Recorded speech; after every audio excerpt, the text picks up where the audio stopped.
This is Priya. Welcome to study strikes. आज हम लोग एक बहुत ही इम्पॉर्टेंट टॉपिक पढ़ने जा रहे हैं जो है हमारा decimal to any number conversion, means decimal to binary, octal, hexadecimal conversion. ठीक है, पिछले वीडियो में हम लोगों ने पढ़ा था any number to decimal conversion. आज हम लोग पढ़ेंगे decimal to any number conversion. Okay, जहां पे हम देखेंगे डिफरेंट एग्जाम्पल्स के साथ हम इसे कैसे सॉल्व करेंगे। तो मैं आपको सबसे पहले बता दूं कि आपको जो भी डेसिमल नंबर दिया होगा उसे आपको चेंज करना है पर्टिकुलर किसी नंबर सिस्टम में। ठीक है, तो सबसे पहले आपको वो पर्टिकुलर नंबर सिस्टम का रेडिक्स मालूम होना चाहिए। ठीक है, तो आप क्या करेंगे, डेसिमल, आपका जो भी डेसिमल नंबर दिया होगा आप उस डेसिमल नंबर में जिस अदर नंबर सिस्टम में चेंज करना है उस अदर नंबर सिस्टम के रेडिक्स से लगातार डिवाइड करते जाएंगे। ठीक है, लगातार डिवाइड करते जाएंगे और आपका अगर आप डिवीजन करते हैं तो आपको कुछ ना कुछ रिमाइंडर जरूर मिलेगा। तो आप क्या करेंगे, उस रिमाइंडर को एज इट इज नोट करते जाएंगे। जैसे ही आपका डिवीजन खत्म होता है आप उन रिमाइंडर्स को रिवर्स ऑर्डर में करके लिख देंगे और ये आपका हो जाएगा डेसिमल से उस पर्टिकुलर नंबर सिस्टम में कन्वर्जन। ये बात हुई इंटीजर पार्ट्स की। अगर ये डेसिमल से कन्वर्ट कर रहे हैं आप, अगर आप डेसिमल से किसी अदर नंबर में चेंज कर रहे हैं तो डेसिमल में इंटीजर्स भी होते हैं। इंटीजर्स यानी पूर्णांक सिर्फ हो सकते हैं। ठीक है, और इसमें फ्रैक्शनल पार्ट्स भी हो सकते हैं। फ्रैक्शनल पार्ट्स भी हो सकते हैं जिसे कहते हैं भिन्नात्मक। मैंने अभी सिर्फ इंटीजर की बात की है। अगर कोई डेसिमल नंबर इंटीजर में है तो आप उसके साथ ऐसा करेंगे। ठीक है, आप क्या करेंगे, अगर फॉर एग्जांपल मैं लूं आपको डेसिमल से बाइनरी में कन्वर्जन करना है तो सबसे पहले बाइनरी का रेडिक्स जानेंगे जिसमें कन्वर्ट करना है। तो बाइनरी का रेडिक्स क्या होता है, 2। अब हम उस 2 से इस इंटीजर पार्ट्स की मैं अभी बात कर रही हूं, तो आप इसमें लगातार डिवाइड करेंगे और आपका जो भी रिमाइंडर आएगा आप उसे नोट करते जाएंगे और लास्ट में जैसे ही आपका डिवीजन खत्म होता है वैसे ही आप क्या करेंगे, उसको रिवर्स ऑर्डर में करके लिख देंगे। लेकिन अगर फ्रैक्शनल पार्ट की बात की जाए, यानी दशमलव के बाद का जो अंक होता है, पूर्णांक के बाद का, ठीक है, भिन्नात्मक भाग जो होता है, उसके लिए हम क्या करते हैं, उस पर्टिकुलर जो आपका फ्रैक्शनल पार्ट होगा आप सिर्फ उस फ्रैक्शनल पार्ट को लेते हैं और उस पर्टिकुलर फ्रैक्शनल पार्ट में उसी रेडिक्स से लगातार गुणा करते जाते हैं। ठीक है, लगातार गुणा, और जब आप गुणा करेंगे तो वहां पे, क्योंकि ये फ्रैक्शनल पार्ट है मतलब ये जरूर दशमलव में होगा, दशमलव में आप रेडिक्स से मल्टीप्लाई करेंगे तो वहां भी आपको इंटीजर मिलेगा यानी पूर्णांक मिलेगा और दशमलव भी मिलेगा, क्योंकि आप इस दशमलव को गुणा करने के बाद उसके एग्जैक्ट पॉइंट पे लगाएंगे जरूर, तो वहां पे भी आपको क्या मिलेगा, एक इंटीजर पार्ट मिलेगा और एक फ्रैक्शनल पार्ट मिलेगा, मतलब एक पूर्णांक मिलेगा और एक भिन्नात्मक भाग मिलेगा। पूर्णांक को आप एज इट इज नोट करते जाएंगे। ठीक है, और फिर जो भी फ्रैक्शनल पार्ट आएगा उसको लगातार उसके रेडिक्स से 1 बाय 1 आप उसको मल्टीप्लाई करते जाएंगे और वहां पे हमारा जो इंटीजर पार्ट्स हमें मिलता है, उस मल्टीप्लाई में जो इंटीजर पार्ट मिलता है उसको हम लोग लिखते हैं आंसर की तरह। लेकिन वहां पे हम रिवर्स ऑर्डर ना लिखकर हमारा जो सीधा ऑर्डर होता है, मतलब जो हमारा सीधा ऑर्डर होता है पूर्णांक का, वो नोट करते हैं। शायद आपको अभी थोड़ा सा कंफ्यूजन हो गया होगा। चलिए एक एग्जाम्पल ले लेते हैं। ठीक है, पहला एग्जाम्पल मैं ले लेती हूं। अगर आपको चेंज करना है डेसिमल टू बाइनरी, ठीक है, मैं एक एग्जाम्पल ले लेती हूं 61 और मैं दूसरा एग्जाम्पल ले लेती हूं 61.25। देखिए मैंने दोनों एग्जाम्पल्स ले लिए हैं ताकि आपको पूर्णांक भी निकालना आ जाए और भिन्नात्मक पार्ट के साथ भी। यहाँ पे आप ध्यान से देखिएगा, यहाँ पे आपको ये डेसिमल में चीजें दी हुई हैं, यानी यहाँ पे सबस्क्रिप्ट 10 जरूर होगा, ठीक है। अब ये डेसिमल में दी गई हैं, यहाँ पे एग्जाम्पल में जो लिया वो सिर्फ इंटीजर को लिया, यहाँ पे हमने फ्रैक्शनल को ले लिया। चेंज करने के लिए मैंने क्या बताया, चलिए यहाँ से देखते हैं। फर्स्ट 61 है हमारा डेसिमल में, इसे हमें चेंज करना है बाइनरी में। क्या करेंगे, रेडिक्स क्या है, 2 है, 2 से क्या करेंगे, इंटीजर पार्ट है, तो इंटीजर पार्ट को क्या करेंगे, लगातार डिवाइड करते जाएंगे। चलिए लगातार डिवाइड करते हैं, कॉन्टिन्यूअस डिवीजन। 61 को 2 से लगातार डिवाइड कीजिए और यहाँ पे आपको रिमाइंडर लिखना है, दैट इज आर।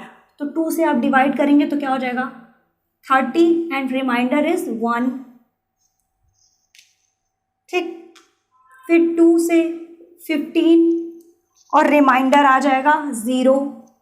फिर अगला करते हैं, 2 से डिवाइड करते हैं 7 मीन्स 14 हो गया, रिमाइंडर आ गया 1। फिर करेंगे 2 से 3 बार में होगा, रिमाइंडर आएगा 1। फिर करेंगे 2 से 1 बार में जाएगा और रिमाइंडर आएगा 1। ये 1 आ रहा है, यानी अब हमारा डिवीजन जो है वो खत्म हो चुका है। अब हम इसके आगे डिवाइड नहीं कर पाएंगे, तो ये हमारा 1 है, इस 1 को हम एज इट इज उतार देंगे। अब लिखेंगे कैसे, लिखेंगे रिवर्स ऑर्डर में, ठीक है। किसमें, रिवर्स में। रिवर्स मतलब पहले तो ये 1 आया था, लेकिन लिख क्या रहे हैं, नीचे से। तो हमारा क्या हो जाएगा आंसर, ये हो जाएगा हमारा 1, यहाँ से 1, फिर ये 1, फिर अगला 1, 1 0 1, ये हो जाएगा हमारा बाइनरी में। ओके, ये हो गया हमारा आंसर। अब हम एग्जाम्पल 2 को लेते हैं, दूसरा एग्जाम्पल जो है हमारा। यहाँ पे हम देख रहे हैं हमें क्या निकालना है, 61.25 जो डेसिमल में है, इसे हमें बाइनरी में करना है। रिप्रेजेंटेशन भी मैंने आपको बताया था कि कैसे हम लोग इसको रिप्रेजेंट करते हैं और कैसे हम पहचानते हैं कि कोई नंबर डेसिमल में है, ऑक्टल में है, हेक्साडेसिमल में है या बाइनरी में है, ठीक है। अब यहाँ पे हमें निकालना है, तो यहाँ पे देखिए आपको इंटीजर पार्ट भी मिल रहा है और फ्रैक्शनल पार्ट भी मिल रहा है, ठीक है। तो यहाँ पे आपको 2 चीजें मिल रही हैं, पहला मिल रहा है इंटीजर पार्ट मतलब पूर्णांक, और दूसरा आपको फ्रैक्शनल पार्ट मिल रहा है,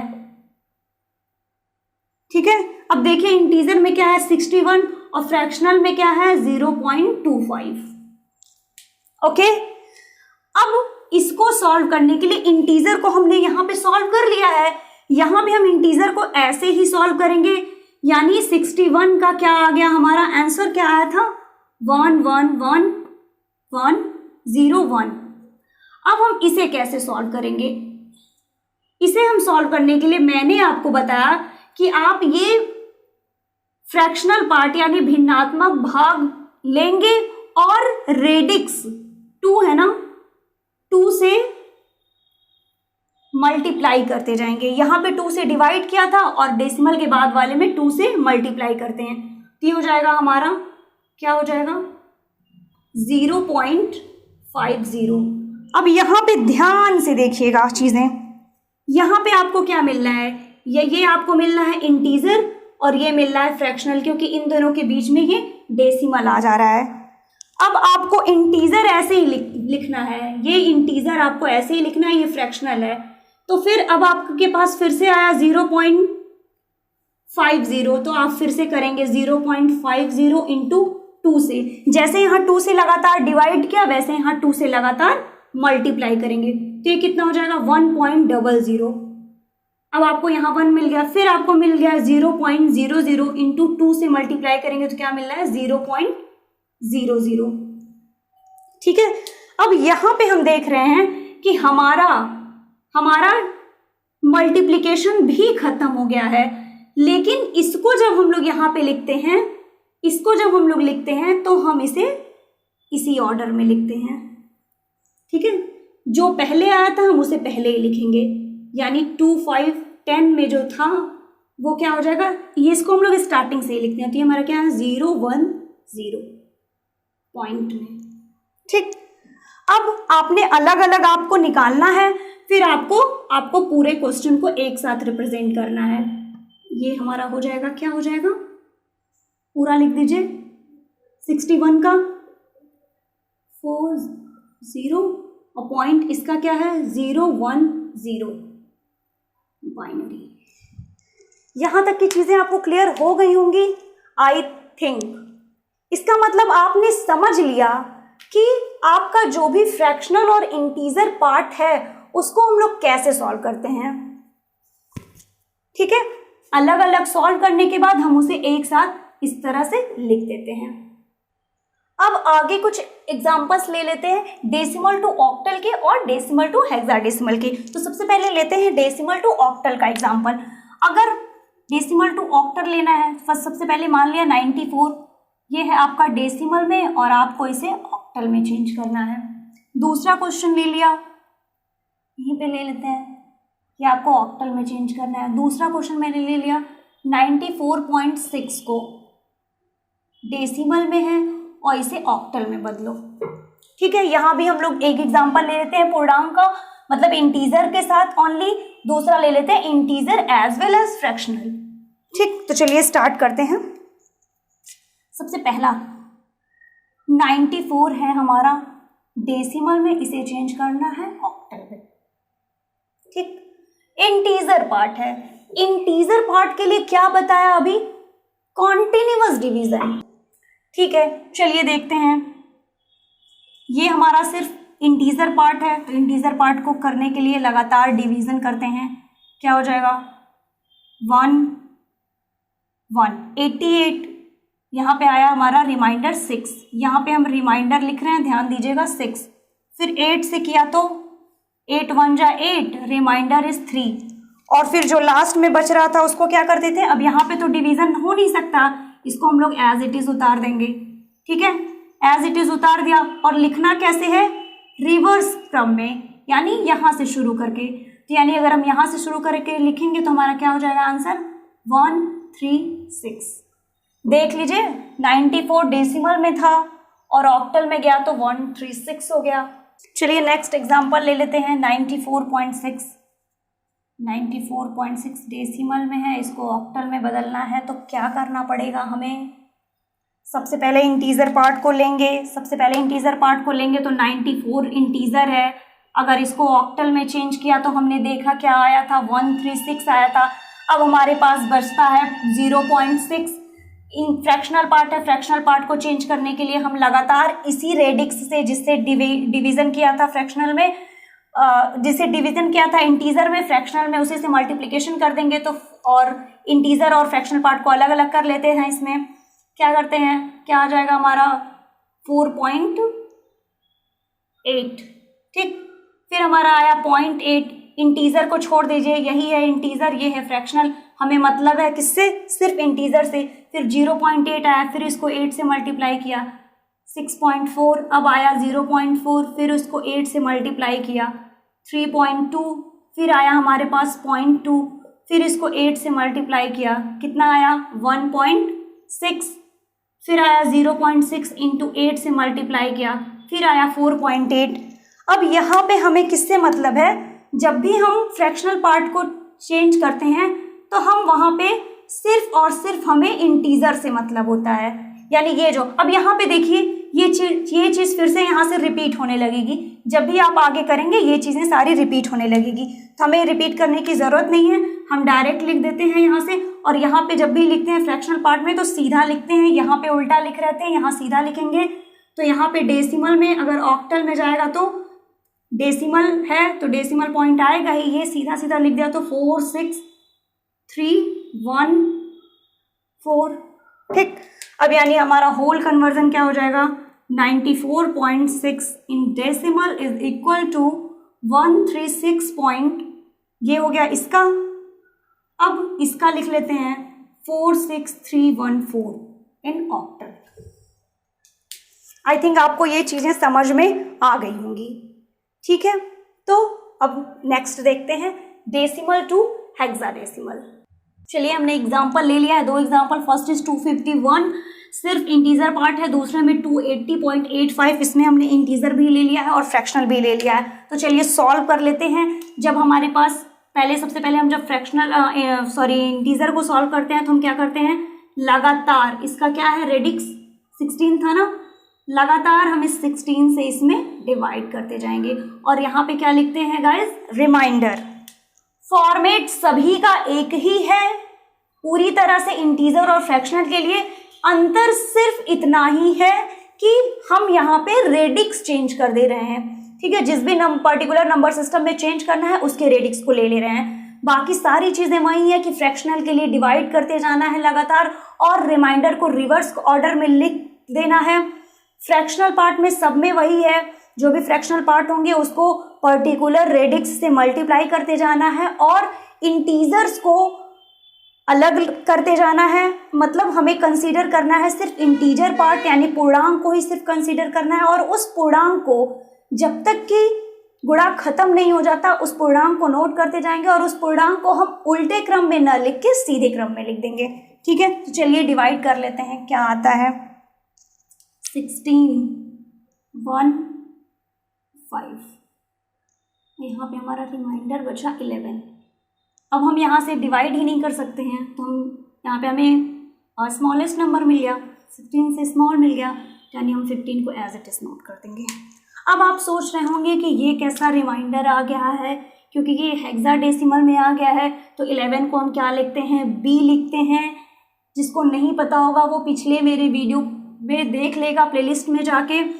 15 को हम क्या लिखते हैं, एफ लिखते हैं, यानी हमारा ये क्या हो गया, 2, यहाँ पे लिख देती हूँ मैं, हमारा क्या हो गया, 251 डेसिमल में था, और जैसे ही हेक्साडेसिमल में गया ये क्या हो गया, क्या हो गया, ये इसको हम लोग क्या कर रहे थे, इधर से लिख रहे थे ना, तो ये हो गया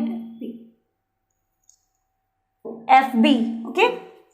अब हम लोग दूसरा एग्जाम्पल ले लेते हैं, जो है हमारा 280.85।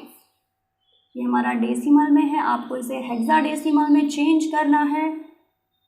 तो क्या करेंगे हम लोग, क्या करेंगे, सबसे पहले डिवाइड करते हैं, इस पार्ट को लेके करते हैं। सबसे पहले फ्रैक्शनल पार्ट को 280 में 16 से डिवाइड किया तो हो जाएगा 1, फिर आएगा हमारा 12, 8, ठीक है। फिर 16 से करेंगे, जगह हमारा 1, और यहाँ पे हमारा 1 हो जाएगा, और इस 1 को एज इट इज़ उतार दिया। आंसर लिखने के लिए क्या किया, उल्टे क्रम में गए और लिख दिया आंसर। 280 को जब चेंज करेंगे 16 में तो हो जाएगा 118, ठीक है। अब हमारा दूसरा पार्ट है फ्रैक्शनल, 0.85, 16 से मल्टीप्लाई करते जाइए। 16 से मल्टीप्लाई करेंगे तो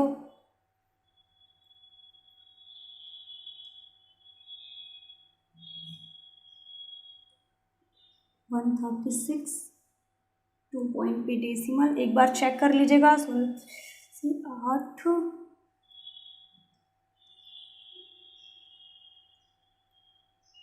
ठीक है। फिर आता है हमारा 60, 0.6, यहाँ पे ये हमारा इंटीजर है, इसको हम लोग 16 से,